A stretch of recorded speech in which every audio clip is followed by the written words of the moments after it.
Notre personnage principal est Ao, qui vit sur une île avec son amie Naru. Elle souffre d'une maladie due à sa capacité spéciale, connue sous le nom de Duta. Cette nuit-là, ils sont allés tous les deux dans la forêt pour retrouver un paresseux que Naru avait sauvé d'un incendie.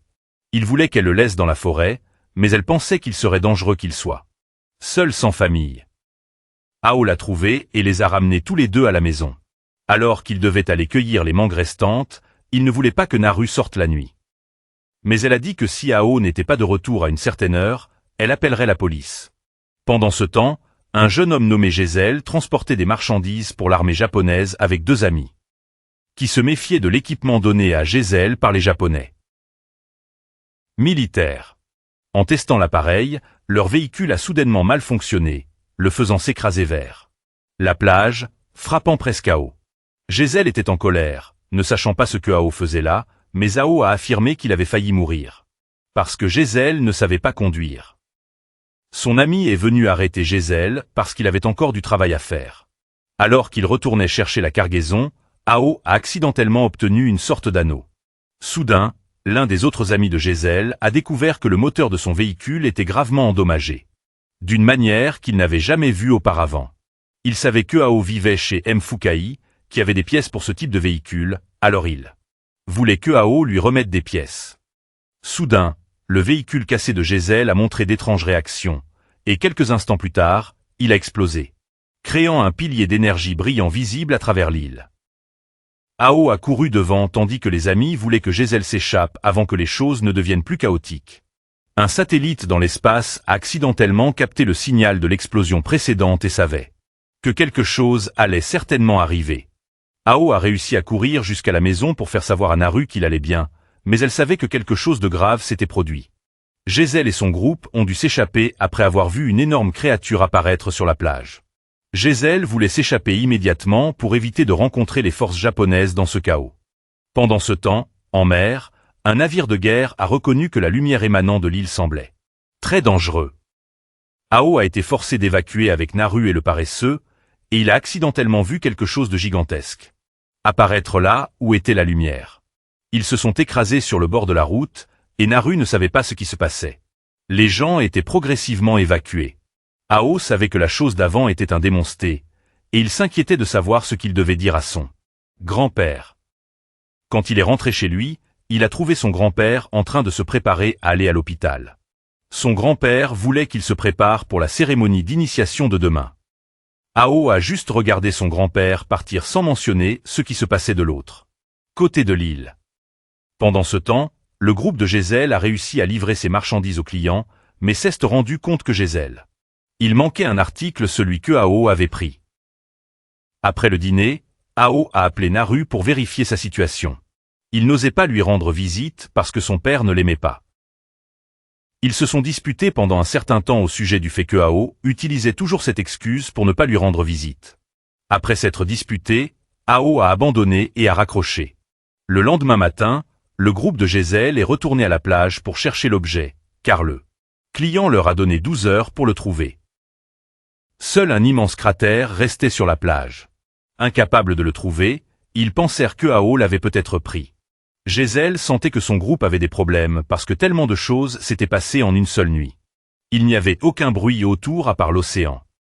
Pendant ce temps, durant la cérémonie d'initiation scolaire d'Ao et Naru, deux piliers de lumière similaires à ceux de la nuit précédente apparurent soudainement. L'organisation dans l'espace s'était préparée à envoyer des gens pour régler la situation. Ao, ayant perdu la trace de son grand-père et Naru, partit à leur recherche quand une météorite tomba. Il essaya d'appeler, mais les lignes étaient coupées et les gens voulaient qu'il s'enfuit. Mais l'étrange chose de la nuit dernière est revenue et a commencé à tout détruire. Il s'enfuit, impuissant, réalisant que les humains ne pouvaient pas riposter.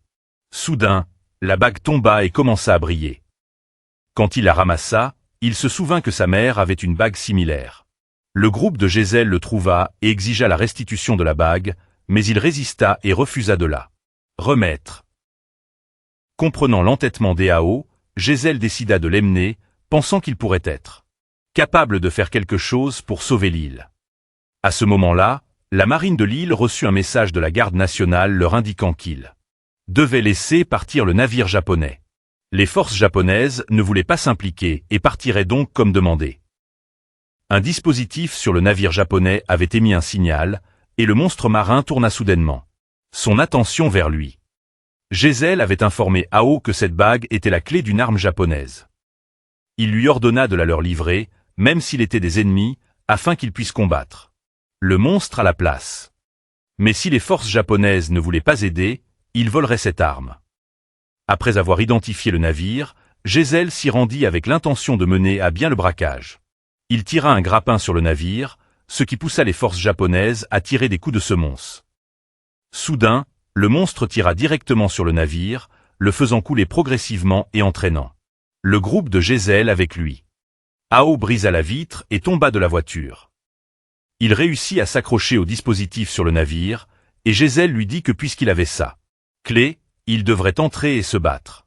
Il grimpa à l'intérieur et démarra la machine pour se préparer au combat. Le grand-père d'Ao le cherchait à ce moment-là et trouva accidentellement la famille de Naru. Ao avait coulé et n'était pas encore très habile, donc il essayait juste de comprendre les choses quand. Soudain, la bague se synchronisa avec la machine et lui donna le contrôle. Il pilota l'engin au-dessus de Léo, et Giselle sut qu'il avait réussi.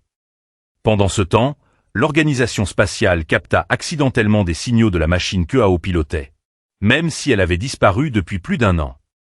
Ao avait piloté l'engin devant le monstre et l'avait transformé en armure avec une planche de surf. Il rassembla son courage et chargea au combat. Le père de Naru n'aimait pas le grand-père d'Ao parce qu'il avait sauvé la mère d'Ao et causé le malheur de l'île à cause de cette action. Cependant, il croyait que les enfants n'étaient pas liés à cette affaire, et Ao non plus.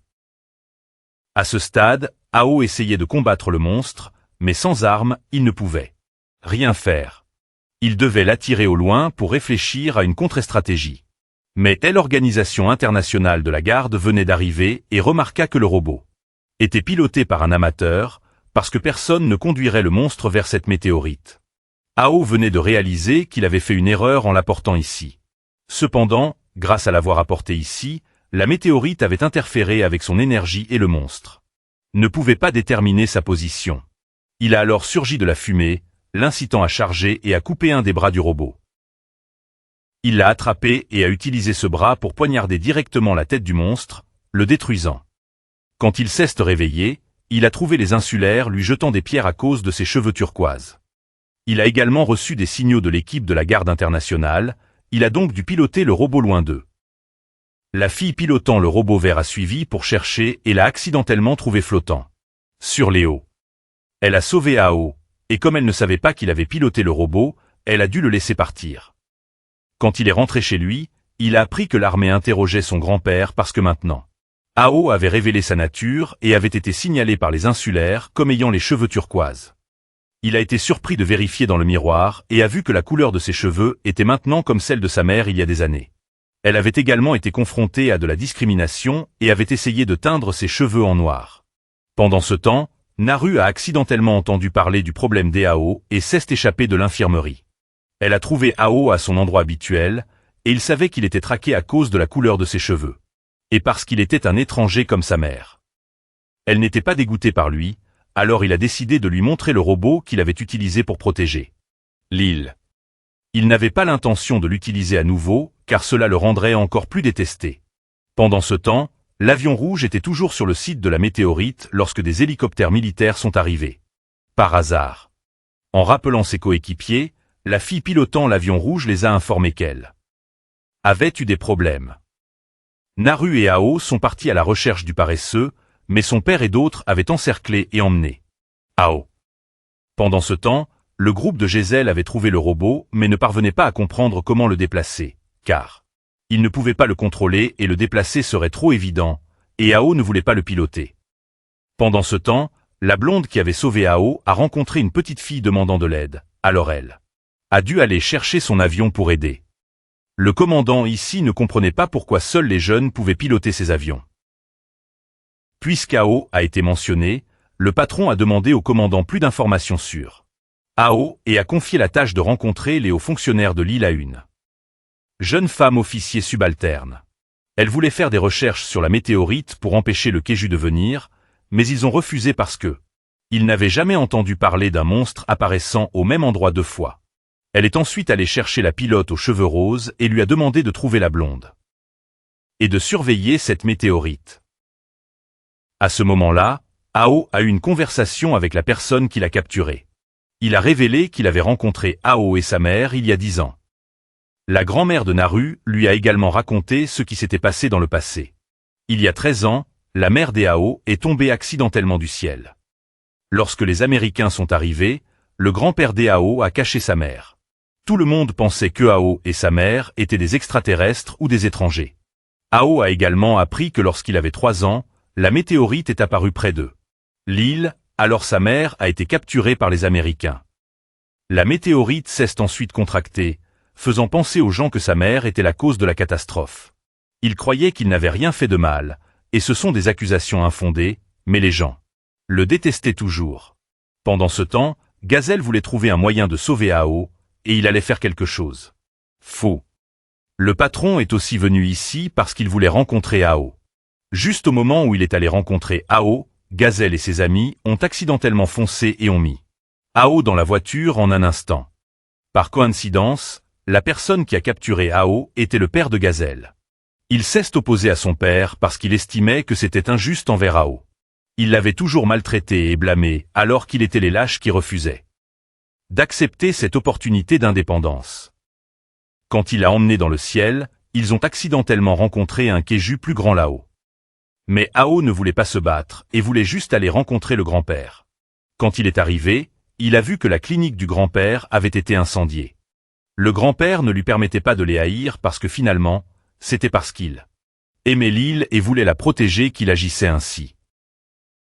Il a vu que le grand-père gardait toujours des photos de lui et de sa mère. Il a changé Davis et voulait que le grand-père s'enfuit. Il a retrouvé le groupe de Gazelle et a décidé de se battre. Pendant ce temps, l'équipe de protection internationale a dû envoyer des gens pour se battre avec le vaisseau du Keju. Ils ont informé l'armée que les monstres pouvaient neutraliser les armes humaines de base comme les missiles. Mais les armes des robots pouvaient percer. L'avion rouge s'est transformé et a tiré quelques coups en premier. L'ennemi a riposté, mais n'a pas pu toucher parce qu'elle était près de la météorite. L'avion bleu a également survolé et a tiré quelques coups. Puis l'ennemi a libéré 3 petits monstres. Les 2 se sont séparés pour les abattre et sont retournés à des positions près de la météorite pour se cacher. Ils ont ensuite libéré tous les monstres pour attaquer. Al était maintenant entré dans le robot parce que s'il ne se battait pas maintenant, il le regretterait plus tard. Il s'est souvenu quand sa mère lui a montré la bague et lui a dit qu'avec ça, le robot se souviendrait de lui, et il s'est souvenu du vrai nom de Al. Il a piloté l'avion au combat, et pendant ce temps, l'apparence de Al a accidentellement fait de lui une cible pour l'armée. Le camp du patron a essayé d'appeler Al, mais il ne comprenait pas comment utiliser la radio. Alors le robot a configuré le mode le plus simple pour qu'il puisse contrôler. Les 2 femmes pilotes ont vu des humains tirer excessivement sur des monstres avec des jets et ont dû se précipiter, une derrière et une devant. Et cette fille aux cheveux blonds était celle appelée par le patron et à qui on a demandé de veiller sur Al. Il avait maintenant compris comment se transformer en robot et sortir des armes, mais il a oublié le bras manquant et a laissé tomber les armes. Il est accidentellement entré dans la zone de danger, forçant la fille aux cheveux blonds à venir le sauver. Lui. Elle l'a ramené au sol et a réalisé qu'il était la personne qu'elle avait sauvée auparavant. Elle l'a informé qu'il venait d'entrer dans la zone d'activité du monstre. Il y aurait une zone autour de leur vaisseau où il pourrait agir. Puisqu'il était maintenant au sol et hors de portée, il n'attaquerait pas au hasard. Elle voulait qu'il reste sur place pendant qu'elle retournait se battre. Il ne voulait pas rester inactif, alors il lui a demandé, à elle et à son coéquipier, d'attirer tous les monstres, pendant qu'il chargerait sur le vaisseau principal pour le détruire. Cette femme officier ne faisait pas confiance à un amateur pilotant un robot cassé comme lui. Mais le patron était prêt à parier sur Al. La fille aux cheveux blonds et Al pouvaient maintenant communiquer par radio, et Al n'avait que plus d'1 minute pour s'occuper du vaisseau. Il a volé derrière elle et a récupéré les armes qu'elle a laissées tomber. Comme le robot d'Al était de première génération, il pouvait être compatible avec toutes les armes des autres robots. Il a pulvérisé des balles partout dans le vaisseau et au moment où les monstres l'ont découvert, il avait atteint le moteur et a tiré dedans, provoquant l'explosion de tout. Ce jour-là, le groupe de Gazelle a découvert l'équipe de la garde internationale en train de faire quelque chose avec la météorite. Il a demandé à un ami de servir d'appât, puis s'est faufilé avec l'autre personne. Beth a découvert les deux avions emportant quelque chose de l'intérieur qui ressemblait exactement à ce qu'il avait vu dans la voiture la veille au soir. La météorite a également cessé de fonctionner. Il a immédiatement couru pour empêcher Hal de se faire emmener. À ce moment-là, l'officier féminin et le chef étaient allés chez Naru pour rencontrer le grand-père d'Hal. Ils voulaient emmener Hal pour qu'il soit pris en charge, mais le grand-père voulait laisser Hal décider. Naru voulait également savoir où était Hal car sans elle, Hal tomberait dans le désespoir. Quelques jours plus tard, Hal a été amené en ville. Ce frère aîné serait responsable de le guider. En pleine ville, il a encore vu beaucoup de gens protester contre la guerre, et le frère a dit que ces incidents se produisaient tous les jours. Il l'a emmené rencontrer sa sœur pour un bol de nouilles, mais quand sa sœur est entrée, elle essayait de contacter l'agence de renseignement pour livrer Hal. Il a entendu cela, et le frère, se sentant indigné, l'a emmené. Il l'a emmené chez le chef où Hal a retrouvé Naru. Le chef a laissé Hal entendre le message de son grand-père, que le robot appartenait à sa mère, et qu'elle l'avait autrefois conduit en territoire ennemi et n'était jamais revenu. Il craignait que Hal ne fasse de même, alors il espérait que Hal ne mourrait pas. Personne ne savait ce qui était arrivé à sa mère, alors il a décidé de rejoindre pour découvrir la vérité sur elle. Naru voulait aussi y aller, mais à cause de sa maladie, il ne pouvait pas la laisser. Naru lui a donné le paresseux pour qu'il se souvienne toujours d'elle. Les jets militaires de l'île sont venus essayer de capturer Hal. Il est allé au robot que le frère avait caché et l'a conduit jusqu'au vaisseau de la garde internationale. Et est parti. Quand il est arrivé dans la salle de commandement, il s'est demandé où était le paresseux, mais personne ne l'avait vu. Le paresseux avait accidentellement trouvé le groupe d'amis de Gazelle parce qu'il s'était faufilé à bord. Hal pouvait maintenant faire la connaissance des deux filles, la blonde était Flore et celle aux cheveux roses était Elena. Il pouvait maintenant voir leur quartier général. Ça avait l'air plutôt bien, mais il ne comprenait pas grand-chose à la raison pour laquelle il l'avait construit de cette façon. En arrivant sur le site d'atterrissage, toute une équipe technique était prête à entretenir elle. Avion et Hal a rencontré Alex. Il était le chef du département technique et avait besoin de le rencontrer. Il a dit que le bras aurait besoin de 4 heures pour être réparé, et il l'ajusterait pour correspondre à son style de combat à haute vitesse. Style de combat. Le chef l'a appelé pour qu'il le suive, mais il s'inquiétait pour le paresseux. Alors le chef a dit que l'officier Rebecca le chercherait à la place. Elle a accidentellement trouvé 3 jeunes passagers clandestins qui sont tous tombés directement vers elle. Elle a repoussé Gazelle, et il voulait rencontrer son commandant. Hal était maintenant emmené pour être examiné. L'analyse a montré qu'il différait des personnes normales sur un point ses yeux, car il pouvait voir les ondes électromagnétiques que les yeux normaux ne pouvaient pas voir, telles que les ondes électromagnétiques ou les rayons ultraviolets. Quand il s'interrogeait sur lui-même, le chef a dit qu'il était tout à fait normal. Cette couleur de cheveux lui venait de sa mère.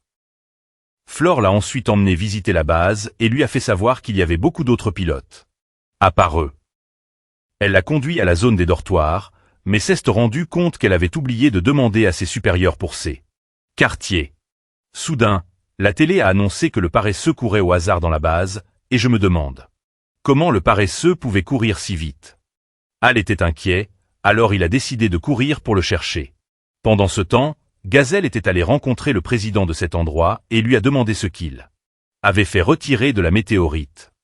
Il a commencé à se demander si cette organisation était vraiment une organisation de bénévoles, comme le monde le savait ou non. Le président les a trouvés intéressants, alors il a accepté un compromis. Hal à ce moment-là est allé dans une zone bondée et a vu son paresseux avec une autre équipe de pilotes, tandis que Flore est tombée accidentellement sur Gazelle et son groupe qui allait avec Rebecca. Il l'a reconnu comme la personne qui accompagnait Hal, alors il s'est éclipsé en premier. Ils sont juste partis sans rien expliquer, laissant Flore sans comprendre ce qui s'était passé. Pendant qu'elle était à bord du vaisseau, Rebecca a reçu la nouvelle qu'une météorite était tombée. Hal avait maintenant rencontré le groupe de pilotes de cet oncle. Bruno était le chef, et c'étaient tous ses membres. La plus petite fille ici, malgré son apparence, avait le même âge et se considérait comme l'aîné de Hal. L'aîné de Hal. Soudain, Bruno a reçu une mission et a appelé tout le groupe à partir. Ils lui ont rendu le paresseux puis sont partis avec Bruno. Le chef du groupe de Hal est venu à la salle de commandement et a découvert le groupe de gazelles là-bas. Le président a dit qu'il ferait désormais partie de l'organisation. Hal a maintenant été amené au dortoir par Elena et laissé attendre dehors. Flore est venu et Ceste demandait pourquoi il était au dortoir des filles. Il a utilisé Elena comme excuse, ce qui l'a fait se demander depuis quand ils étaient devenus si proches. Pendant ce temps, le groupe de Bruno avait commencé à entrer en bataille. 3 filles étaient montées en premier quand soudain un Keju Ceste précipité, faisant tomber une personne. Ils n'arrêtaient pas d'apparaître derrière les nuages, ce qui les rendait imprévisibles. Bruno a appelé des renforts et la salle de commandement a décidé d'envoyer le groupe de Hal au combat. Le chef ne l'a pas permis parce que son groupe venait de revenir de la bataille, mais il n'y avait pas d'autre choix. Flore et Elena ont rapidement reçu des ordres et elle lui a dit que l'organisation voulait à l'origine juste récupérer le robot de sa mère. Donc, qu'il veuille continuer le combat ou non était son choix et personne ne le forcerait. Il a suivi les 2 filles jusqu'au vestiaire des pilotes et le chef lui a montré sa propre combinaison.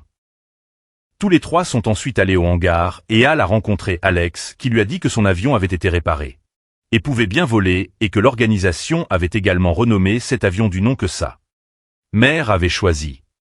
Ils ont ensuite officiellement décollé et se sont dirigés vers la bataille. Pendant ce temps, dans le pays allié que Hal venait de quitter, un chef de trafic d'armes a reconnu que son subordonné était un traître et a fait pointer des armes sur lui. Pendant ce temps, dans un entrepôt où les contrebandiers stockaient des armes, le gouvernement était venu réprimer le désordre. Ils ont essayé de résister, mais des armes contre des chars étaient impossibles. De retour auprès du chef, ce subordonné s'était occupé de tous les gardes, mais cette personne ne connaissait toujours pas sa véritable identité. Quelqu'un a émergé de la piscine mais n'a vu qu'une femme. L'autre entrepôt était en ruine et les hommes du commandant ne comprenaient pas pourquoi il voulait qu'il riposte. Mais le commandant s'était seulement caché et n'avait jamais ordonné de tirer, et une personne avec des capacités de transformation est également apparue devant lui. La femme de tout à l'heure avait maintenant pris le robot à la personne dans la piscine et l'a conduit tout droit vers l'endroit où se trouvait le monstre que l'organisation visait. De retour à Hal, le chef lui a fait rencontrer George, une IA dans leur système. George l'a informé de la position exacte où il devait aller et la mission était qu'il devrait s'occuper des monstres tout en sauvant les 3 pilotes de Bruno. Il devait y aller rapidement car le vaisseau de commandement avait découvert que Bruno essayait d'aller directement dedans. Ils soupçonnaient qu'il allait s'écraser sur le vaisseau du monstre pour ouvrir la voie. Ils ont essayé d'y arriver le plus vite possible, mais il était déjà trop tard et Bruno s'était sacrifié pour leur montrer la position du vaisseau monstre dans les nuages. Le vaisseau de commandement voulait qu'ils se retirent car l'explosion avait perturbé l'énergie, rendant difficile pour leurs avions de voler près du vaisseau monstre. Soudain, le robot que la fille de tout à l'heure avait pris Ceste précipité pour aider, a tiré quelques coups. Et Ceste ensuite envolé. Ils sont ensuite tous revenus et le vaisseau de commandement voulait que le groupe essaie de sauver à la fois les pilotes et de récupérer toutes les pièces endommagées. En survolant l'endroit où se trouvait cette fille, elle a reconnu de manière inattendue le robot que Hal pilotait. À son retour, Hal est allé à l'hôpital pour rendre visite au pilote et il est allé rencontrer la plus jeune, Chloé. Elle venait de se réveiller et a rencontré Hal. Il lui a fait savoir que tout le monde allait bien et a caché ce qui était arrivé à Bruno. Il est resté à veiller sur le sommeil de Chloé. Mais au milieu de la nuit, il s'est endormi aussi. Elle a vu le commandement appeler Hal, alors elle a écouté et a appris ce qui était arrivé à Bruno. Pendant que Hal dormait, ils l'ont laissé se reposer et se sont lancés eux-mêmes. Chloé l'a réveillé et il a appris que tout le monde était déjà parti au combat. Il pensait qu'il était inutile pour que personne n'ait besoin de lui et a commencé à se blâmer, ce que Chloé ne pouvait pas supporter. Elle pensait que tout le monde essayait juste de le protéger parce qu'il était privé de sommeil et que aller serait comme se sacrifier. Chloé a admis qu'elle avait essayé d'apprendre d'Hal en chargeant la zone d'activité du vaisseau monstre. Mais cela s'était retourné contre eux lorsqu'ils ont été contre-attaqués et ont échoué. Après avoir entendu ses encouragements, il a décidé de partir. Les 2 filles ont essayé de tirer à distance, mais ce n'était pas efficace. Alors Hal est venu et leur a demandé de fournir un tir de couverture pour dégager un chemin pour lui. Il a chargé à travers la tempête et s'est agrippé à l'un des navires abandonnés du monstre. Quand il a détruit les petits navires, il en a fait tomber d'autres, alors il les a utilisés comme tremplin. Pour grimper. Une fois qu'il s'est approché, il n'a eu qu'à percer la tête du monstre et l'a détruit avec succès. À son retour, il a reçu les éloges du chef. Le lendemain matin, il a vu des gens venir nettoyer les affaires de Bruno. Quand il est allé regarder, il a vu que Bruno avait toujours fait passer les enfants du groupe en premier. Travaillait selon le principe qu'il n'était pas temps pour les enfants de mourir. Il avait le cœur brisé qu'une personne aussi bonne soit décédée. Pendant ce temps, la fille dotée de capacités de transformation était venue attaquer l'entrée de l'organisation. Elle s'est transformée continuellement d'une forme à une autre et est finalement revenue à sa véritable forme, une personne aux cheveux blancs qui s'appelait Trousse. Trousse continuait d'avancer vers la base, levant la main comme un pistolet, et des explosions se produisaient. Sans raison apparente. Les intrus ont dû intervenir pour arrêter Trousse, mais il a simplement détruit la porte principale et s'est avancé. À l'intérieur, la police, qui avait été dépêchée pour arrêter l'intrus, a été simultanément soufflée par la déflagration. Le commandant a demandé à ce qu'il reste avec Fleur dans la pièce et que quelqu'un vienne les chercher. Fleur s'est plainte de devoir rester dans la chambre d'un garçon, mais elle y était entrée la première, sans que personne ne la force. Le commandant a également demandé si Elena était avec eux, car il avait essayé de la contacter par les canaux d'urgence, mais sans réponse. Les supérieurs discutaient de cet intrus et considéraient cette attaque comme une déclaration de guerre. Et même s'il n'y avait qu'un seul intrus, cela ne pouvait pas être considéré comme une affaire mineure. Le supérieur est ensuite allé informer Rebecca que la priorité était d'assurer la sécurité du pilote et, selon la situation, il pourrait devoir autodétruire toute la base. Nous avons ensuite rencontré Mirror, qui était une chanteuse assez célèbre dans cette base et était censée donner une représentation, mais elle a été annulée en raison de l'attaque. Son collaborateur voulait qu'elle évacue rapidement, mais elle leur a dit de partir devant car elle avait quelque chose à faire. Mirror a vérifié les caméras de la base et a découvert que Trousse semblait s'approcher de cet endroit. Mais quand elle a levé les yeux, il était déjà sur scène. Des soldats ont couru pour l'arrêter et lui ont demandé d'où il venait. Il n'a pas répondu, mais a juste dit qu'il dédierait cette performance à tous les membres de la base. Il a ensuite saisi le micro, a sauté et a tiré un coup qui a emporté tous les soldats. Il a ensuite demandé à Mirror ce qu'elle faisait là, et en apprenant qu'elle était chanteuse, il l'a dépassée et est parti. Mirror a appris plus tard, par communication radio, que des soldats se rassemblaient pour protéger elle. Abri, mais Mirror a réalisé que Trousse ne visait pas cet endroit. Gazelle vomissait violemment quand soudain la salle de bain a explosé. Trousse continuait d'avancer tandis que les soldats, à sa poursuite, ne l'ont pas remarqué et ont marché sur Gazelle et son ami. Ils ont coincé Trousse et il a affirmé qu'il l'empêchait de trouver le secret du monde. Le centre de commandement a constaté que Trousse ne faisait que monter, et non descendre, il semblait donc qu'il ciblait les pilotes plutôt que d'essayer de maximiser les pertes. Le centre de commandement a donc demandé aux ingénieurs de préparer les pilotes au combat. L'ingénieur en chef pensait qu'une seule machine pouvait être déployée, mais Rebecca pensait qu'une seule suffisait, alors elle a envoyé Al en premier. Mais au moment où il démarrait la machine, Trousse était juste devant lui. Il a réalisé que Al était la personne qu'il recherchait, et il a également demandé pourquoi Al était dans la machine de cette femme. Al a réalisé qu'il connaissait sa mère et est devenu très en colère. Rebecca a sorti son arme pour menacer Trousse, mais il a agité la main et l'a repoussée. Rebecca a dû ordonner à Al de partir immédiatement. Il a démarré l'avion et a décollé, mais Trousse s'est accroché à l'avion et a remarqué que Al utilisait maintenant la machine de sa mère. Il s'est ensuite transformé en une ombre géante et plus personne n'a rien entendu d'Al.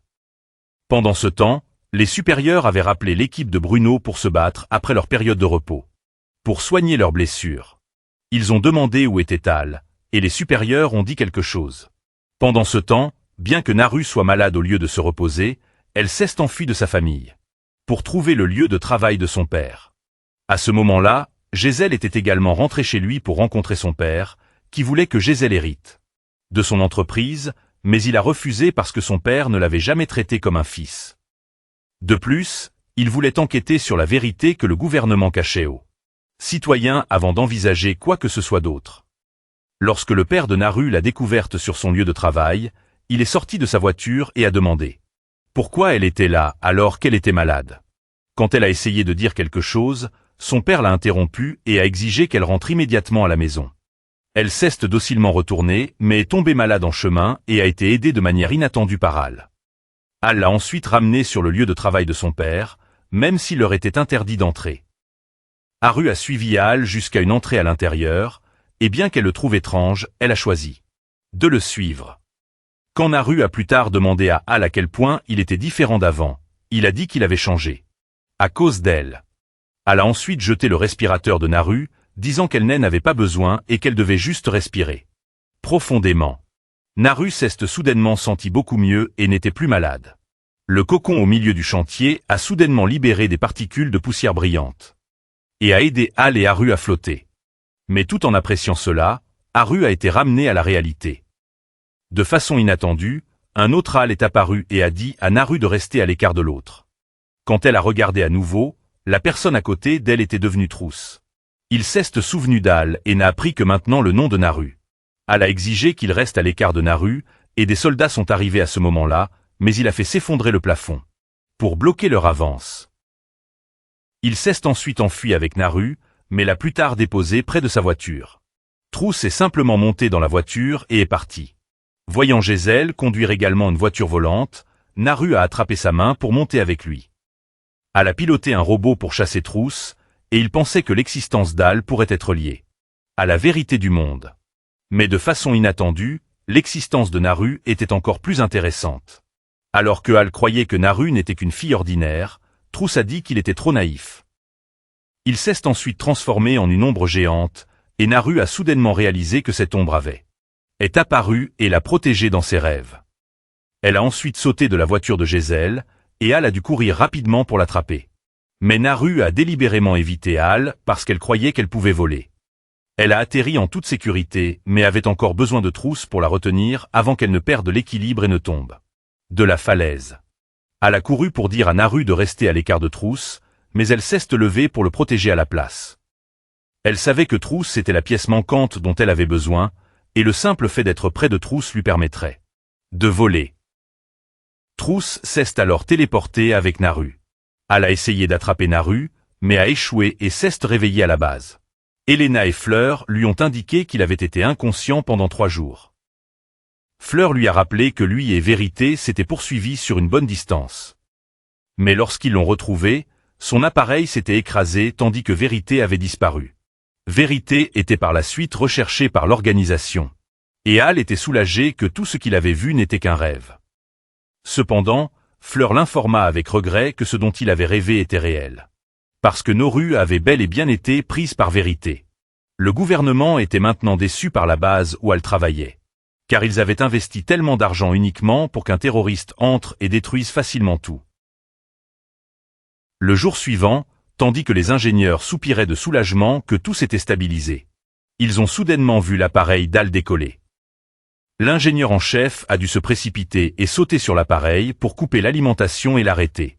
Rebecca et le commandant ont suggéré plus tard que leur travail n'était pas de chasser les terroristes, mais de s'occuper des monstres avant qu'ils n'explosent. Le président a dû venir demander comment il prévoyait de punir Al. Le commandant n'avait pas encore décidé. Alors le président voulait que Al ne reçoive qu'un avertissement cette fois-ci, puisqu'il avait aidé l'équipe de Bruno auparavant. Le président considérait les pilotes comme ses enfants et ne voulait pas être trop dur. Fleur sembla touchée par les mots du président. Le jour suivant, tandis que Al se promenait, il découvrit qu'il était suivi partout où il allait. Quelqu'un le traquait. En passant devant chez Fleur, Giselle s'est également arrêtée. Al voulait qu'il arrête de la suivre et partit en colère. Fleur s'interrogea sur le fait qu'il suivait Al. Et il révéla qu'il avait reçu l'ordre du président de la surveiller. Mais pas secrètement, plutôt ouvertement, comme ceci pour mettre la pression sur Al.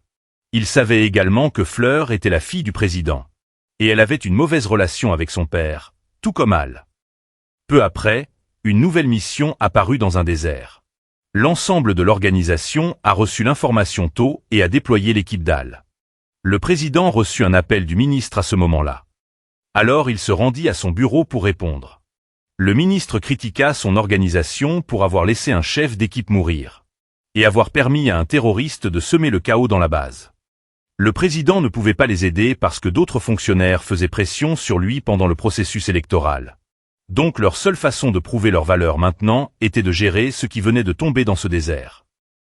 Le commandant travaillait maintenant avec Rebecca pour définir la stratégie nécessaire pour cette mission. Hal vient d'apprendre que le président avait envoyé quelqu'un pour la surveiller. Tant pis pour traiter les pilotes comme des enfants. Quel mensonge! Il vient aussi d'apprendre que Fleur était la fille du président. Ils ont ensuite soudainement reçu l'information que le monstre apparaissant cette fois-ci était très similaire au type qui était apparu il y a de nombreuses années. Il pouvait provoquer des coups de tonnerre et des éclairs continus dans le ciel et était très dangereux. De façon inattendue, les supérieurs ont informé le commandant d'abandonner la mission sur ordre du président. Le commandant ne voulait pas désobéir, alors ils ont fait demi-tour. Ils ont atterri près de quelques ruines, et Fleur savait qu'une organisation faisait pression sur son père.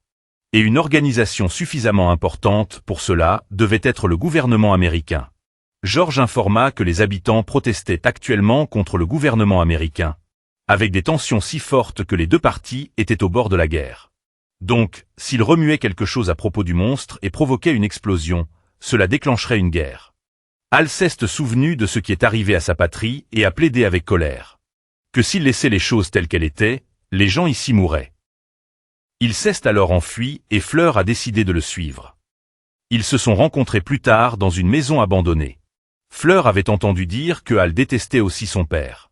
Alors elle a senti qu'il était très semblable, disant qu'elle détestait aussi son père. Hal se demandait pourquoi elle détestait le président, mais travaillait toujours ici. Elle a dit à Hal qu'il y a 5 ans, elle et sa mère ont été impliquées dans un terrible accident. À l'hôpital, les médecins ne pouvaient en sauver qu'une. Alors son père a choisi de la sauver, elle plutôt que sa mère. Elle a compris que si son père avait choisi de sauver sa mère, elle serait morte. Mais elle le détestait toujours pour lui avoir fait vivre ce fardeau. Le commandant les a retrouvés plus tard tous les deux et leur a montré les nouvelles.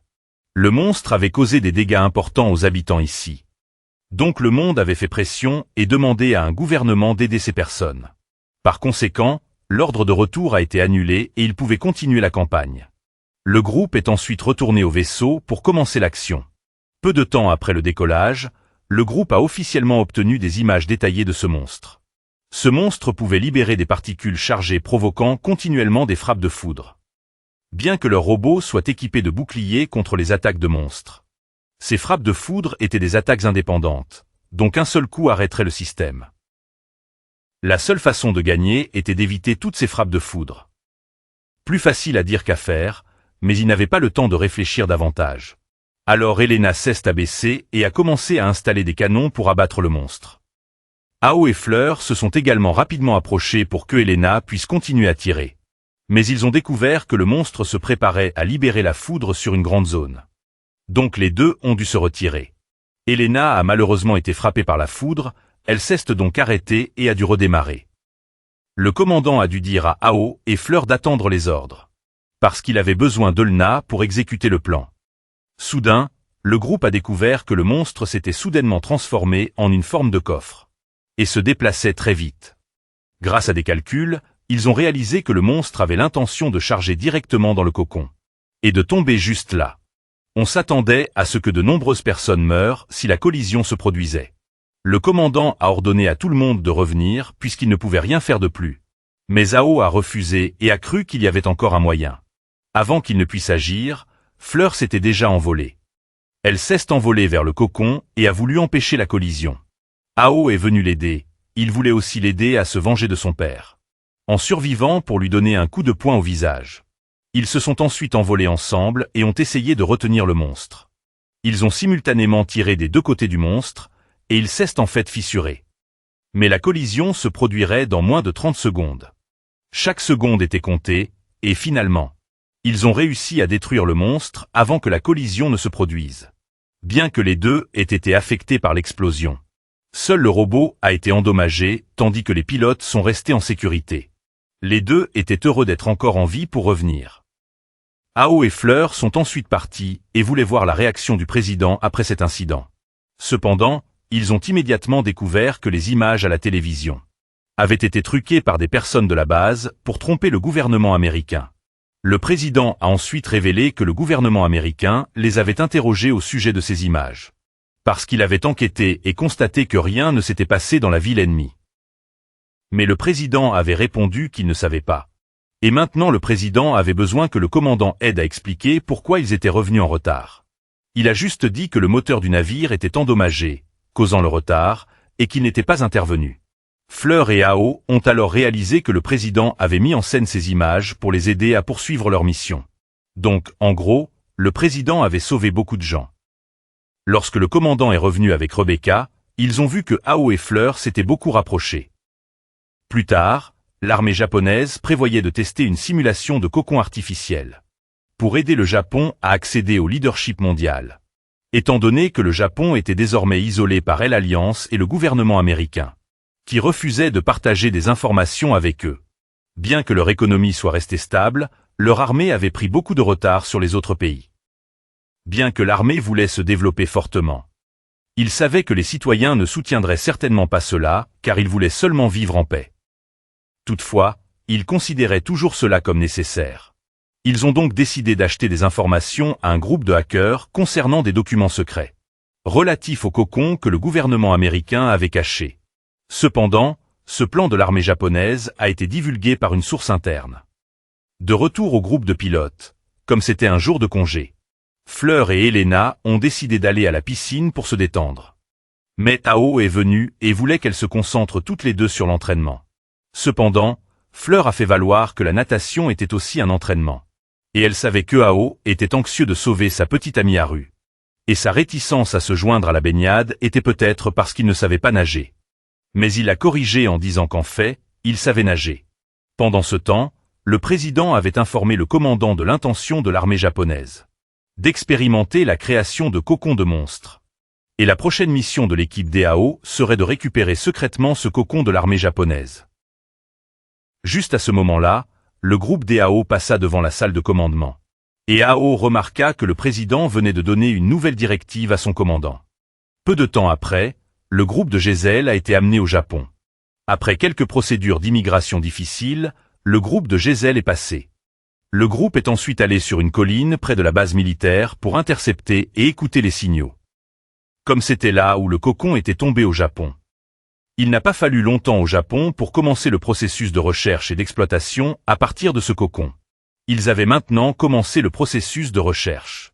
Après un petit test, le cocon a montré des signes d'activité. Et l'armée japonaise était convaincue qu'elle avait maintenant terminé la première étape de son plan. Le groupe de Giselle a été surpris d'entendre que la première étape de l'armée japonaise avait réussi. L'équipe d'Ao était toujours en mer à attendre des instructions, car ils ne pouvaient pas avancer davantage sans être détectés par les patrouilleurs japonais. Alors que Ao se demandait combien de temps il devrait attendre. Soudain, une colonne de lumière est apparue signalant que des monstres étaient arrivés. L'armée japonaise a immédiatement ordonné la capture du monstre pour l'utiliser comme arme militaire, croyant qu'avoir le cocon signifiait que le monstre ne les attaquerait pas. Cependant, ils avaient tort lorsque le monstre a quand même commencé à attaquer. À ce moment-là, le groupe d'Ao avait posé son avion dans les hauts pour s'approcher du cocon. Il n'était pas autorisé à se transformer sauf en cas d'absolue nécessité car une fois transformé, il leur serait difficile d'opérer sous les hauts pendant de longues périodes. Quand Tao a demandé pourquoi ils devaient se déplacer sous les hauts au lieu de sur terre, le commandant a expliqué que leur cible cette fois était de récupérer du minerai de quartz à l'intérieur du cocon. C'était l'objectif du monstre s'il pouvait obtenir le minerai de quartz et se retirer en toute sécurité. La mission serait un succès. À l'origine, le travail de l'organisation ne consistait qu'à récupérer du minerai de quartz dans des cocons. Mais en raison de la nature de cette mission, ils pouvaient détruire à la fois le minerai de quartz et le cocon si nécessaire. Alors que Ao voulait toujours sauver des gens, les deux filles ont suggéré que les Japonais ne seraient pas reconnaissants même s'ils les sauvaient. Mais en tant que fils du Japon, il ne pouvait supporter de voir ses concitoyens en difficulté sans aider.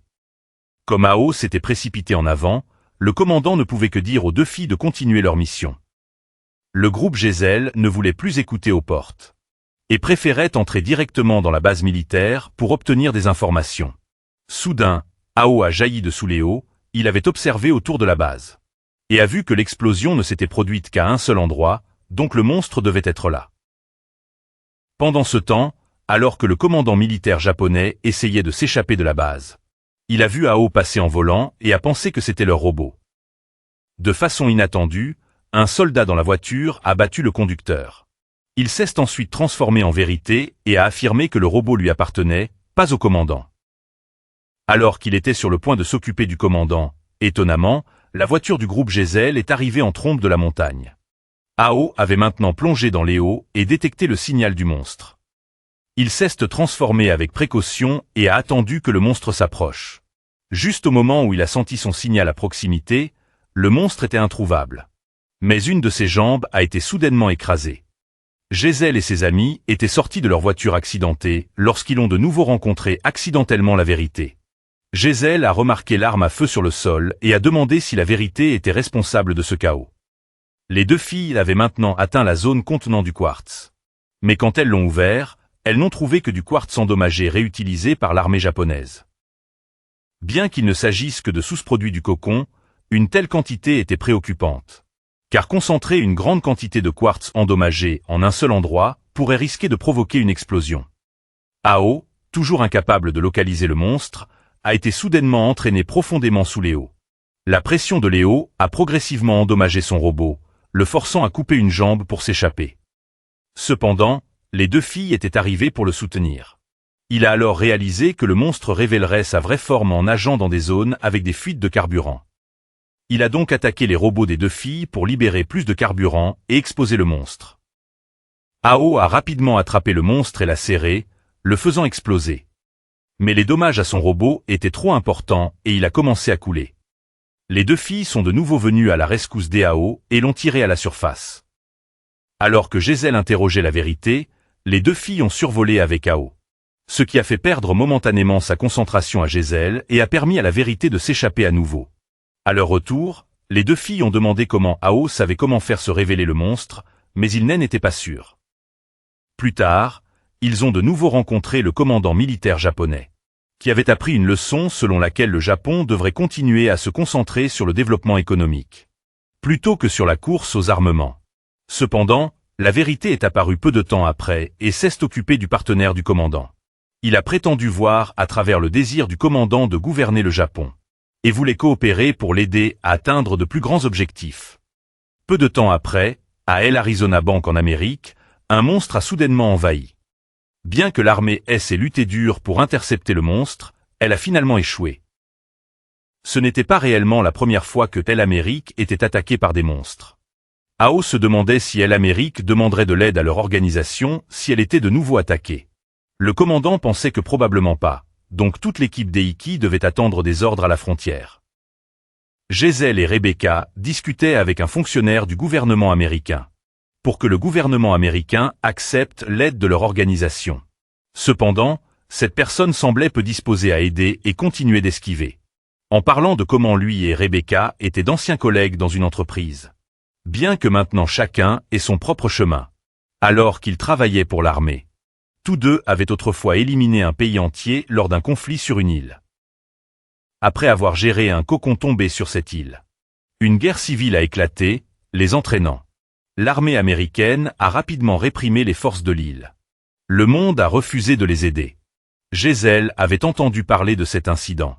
Que l'île tuait son propre peuple, donc naturellement personne ne voulait aider. Cependant, le massacre que le monde connaissait était en réalité causé par leur ancienne entreprise. Ils croyaient que c'était nécessaire pour que le monde se développe comme il l'est maintenant. Il n'y avait pas de bien ou de mal concernant la faute d'un individu. C'était une action dont tous les participants devaient assumer la responsabilité. Rebecca remarqua qu'il n'avait pas du tout changé depuis lors, alors qu'elle espérait avoir suffisamment changé pour réparer les erreurs passées.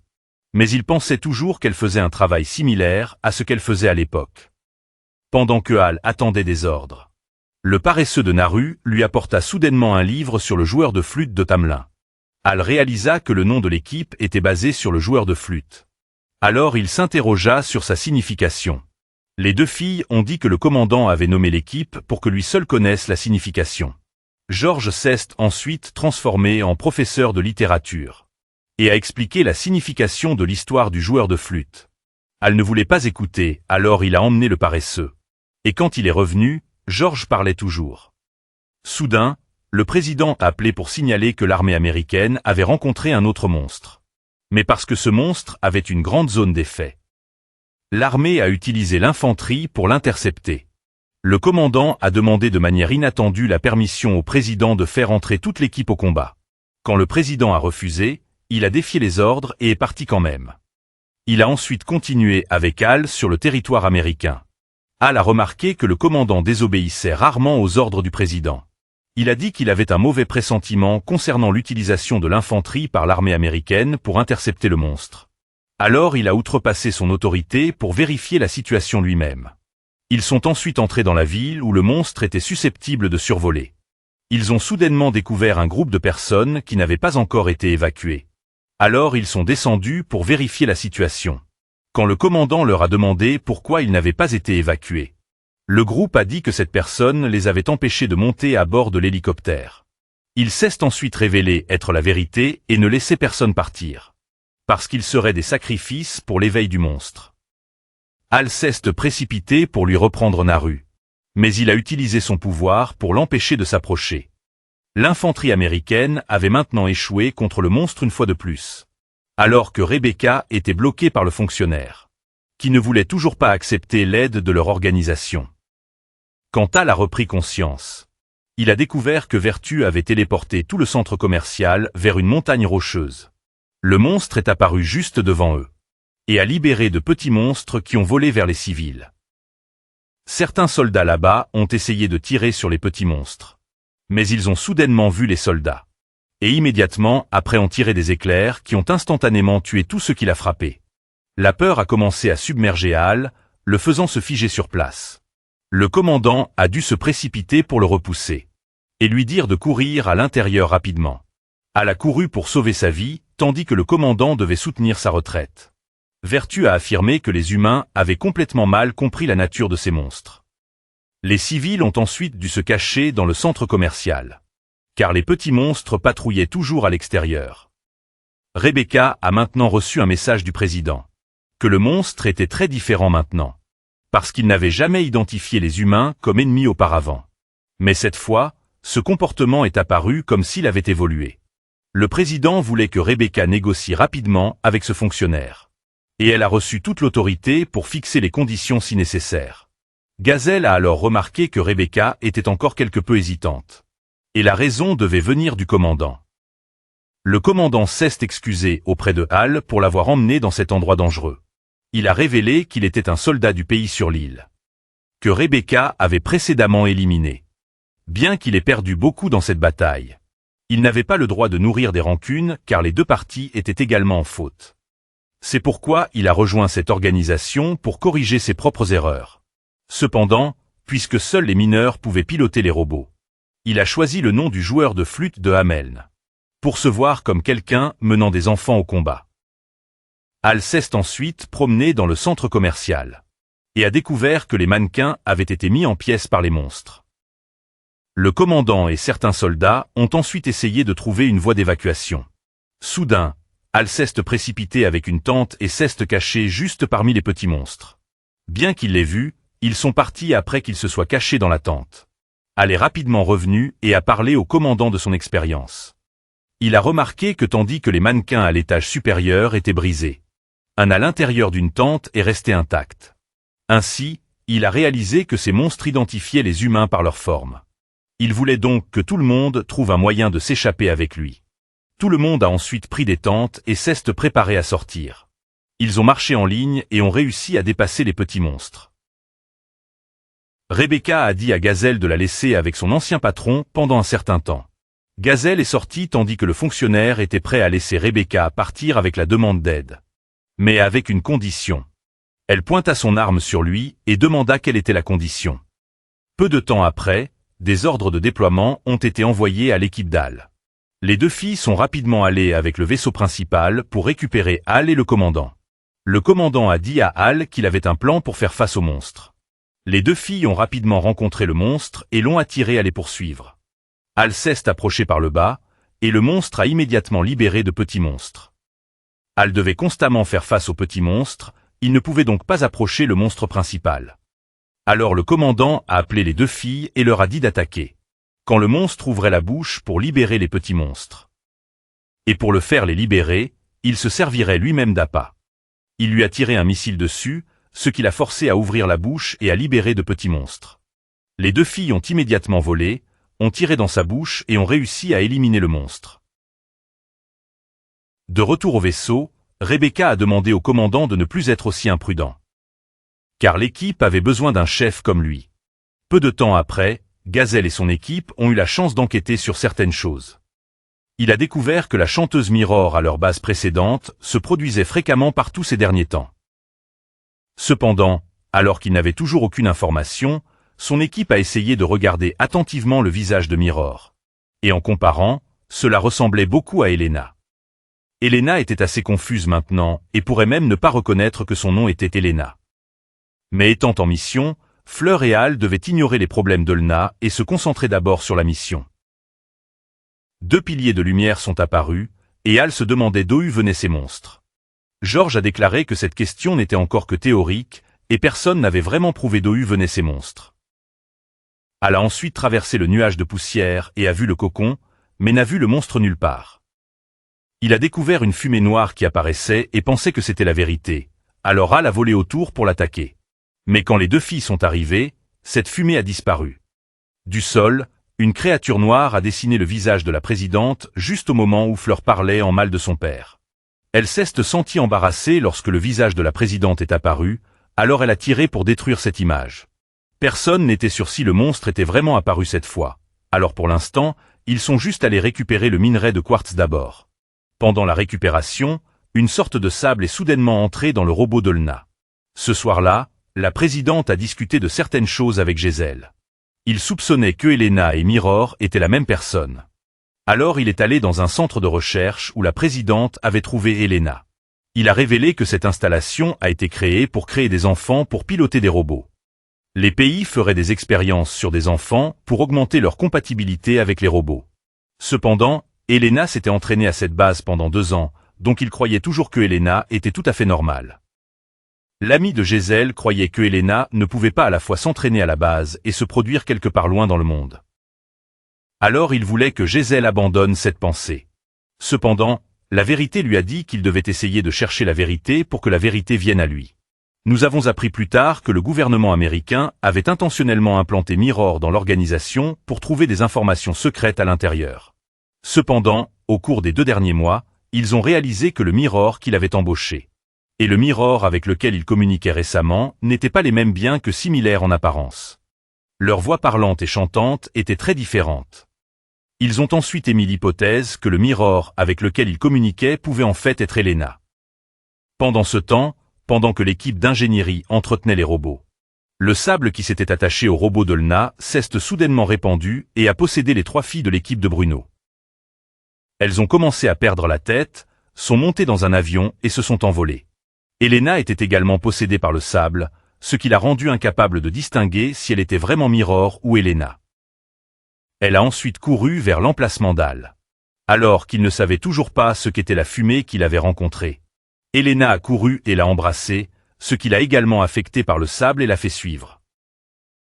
Le commandant a ensuite découvert que les 3 filles de l'équipe de Bruno volaient soudainement dans le ciel avant de brusquement tomber. Les ingénieurs ont dû couper leur alimentation et entrer pour les maîtriser et les calmer afin d'arrêter leur hallucination. Flore a vécu une situation similaire et a également été calmée pour éviter toute résistance. Ils ont découvert plus tard que la cause était ce sable, qui avait des propriétés similaires au carburant qu'il utilisait pour les robots. Cela n'a affecté que les enfants dont le cerveau avait été modifié pour contrôler les robots. Ils se demandaient où étaient Hal et Elena, car le cas d'eux, Hal était un cerveau naturellement modifié. Plutôt que par des expériences artificielles comme les autres. Elena avait emmené, Hal regardait Mirror jouer. La collègue de Mirror est venue et s'est demandé où elle était passée tout ce temps. Mais elle a abattu ses 2 collègues et a dit à Elena de partir ensemble. Elle voulait sortir Hal de cette base parce qu'elle pensait qu'il y avait été trompé. Elles sont montées dans une voiture pour tenter de s'échapper de la base, mais le commandant et des soldats ont bloqué la route devant. Les hallucinations d'Hal avaient changé à ce moment-là, et il a commencé à voir Elena et Mirror comme sa mère, et Naru. Ce qui a poussé Elena à sortir soudainement, Hal de la voiture, et à dire au commandant d'abattre ce véhicule. Il a ordonné aux soldats d'ouvrir le feu et de brûler Mirror dans la voiture. Nous savons maintenant que le monstre cette fois était ce sable. Il s'était transformé en Mirror pour tromper Elena. Pendant ce temps, le président avait rappelé Jezeel et lui avait dit d'arrêter d'enquêter. Le personnel militaire américain avait enquêté sur Elena et avait trouvé la maison de la nounou qui s'était occupée d'Elena. Mais étonnamment, la vraie Elena était mortelle. Elena actuelle était quelqu'un qui utilisait l'identité d'Elena décédée. Naru et Vérité étaient toujours au cocon, et Vérité remarqua que Naru était sur le point d'absorber complètement le pouvoir de ce cocon.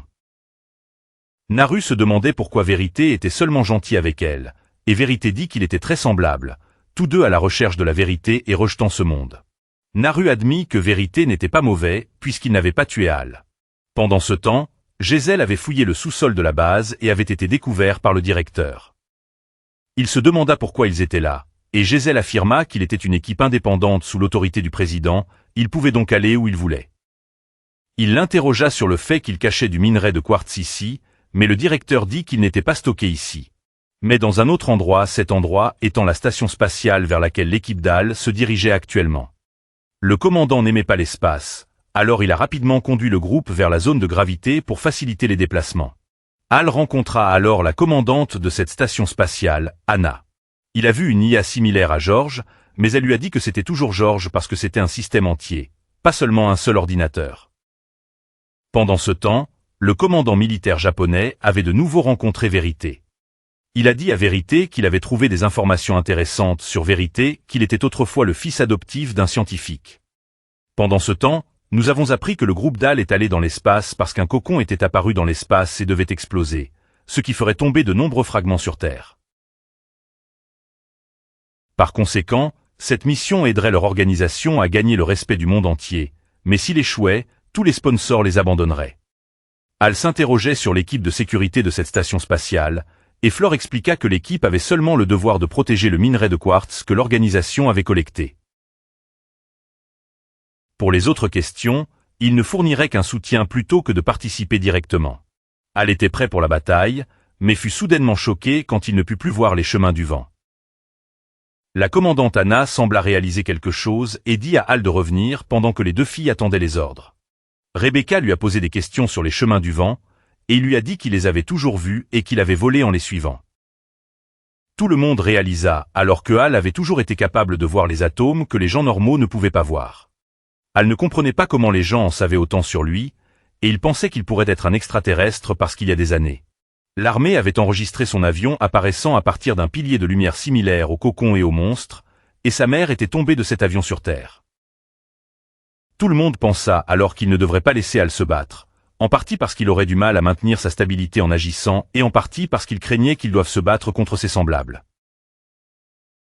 Mais Al resta confiant qu'il allait bien et qu'il pouvait se battre s'il était plus prudent. Ils ont alors commencé à planifier pour Al, en disant qu'il avait juste besoin de voler droit le long de l'orbite et de s'écraser sur le cocon pour changer sa trajectoire. Le commandant a dit que s'ils s'écartaient de l'orbite, ils assumeraient la responsabilité et secouraient Al. Ils rencontrèrent plus tard le monstre, et les deux filles se tinrent à distance pour soutenir et aider Al à s'en approcher. Il a essayé de l'abattre, mais a été avalé à l'intérieur. Cependant, personne ne s'est inquiété parce que Al l'a détruit de l'intérieur et s'est échappé. Al a ensuite utilisé un morceau de débris pour se pousser vers le cocon, mais un satellite japonais a soudainement tiré sur le cocon, le faisant se diviser et continuer à tomber directement sur Terre sur sa trajectoire d'origine. Al a été projeté dessus et ne pouvait pas changer la direction du cocon, il était donc sur le point d'être entraîné vers le bas par la gravité avec ce cocon. Bien qu'ils ne s'inquiétaient pas du cocon, ils étaient préoccupés parce que Al ne survivrait pas à la température lors de son entrée dans l'atmosphère. Flore voulait aider Al, mais le président ne le permettrait pas. Cependant, le commandant a dit à Al de s'accrocher car il trouverait un moyen de le sauver. Soudain, un trou est apparu dans le cocon où se trouvait Naru, et il s'est également ouvert près de l'emplacement d'Al. Il s'y est caché et a étonnamment trouvé une machine à l'intérieur. Le cocon a commencé à s'ouvrir, révélant un avion géant à l'intérieur. Un robot en est sorti, s'est avancé et a fait signe à Al d'avancer. Al a ensuite été protégé par le navire et est retourné sain et sauf sur Terre. Lorsque le navire est tombé à la mer, lui et l'autre robot ont atterri dessus. Mais quand Al a quitté le cockpit, il a été surpris de voir que le pilote de l'autre côté ressemblait beaucoup à sa mère. Elle s'est présentée comme Eureka et ne comprenait pas pourquoi Hal avait des cheveux similaires aux siens. Que se passe-t-il réellement? Attendons la partie 2 pour en savoir plus.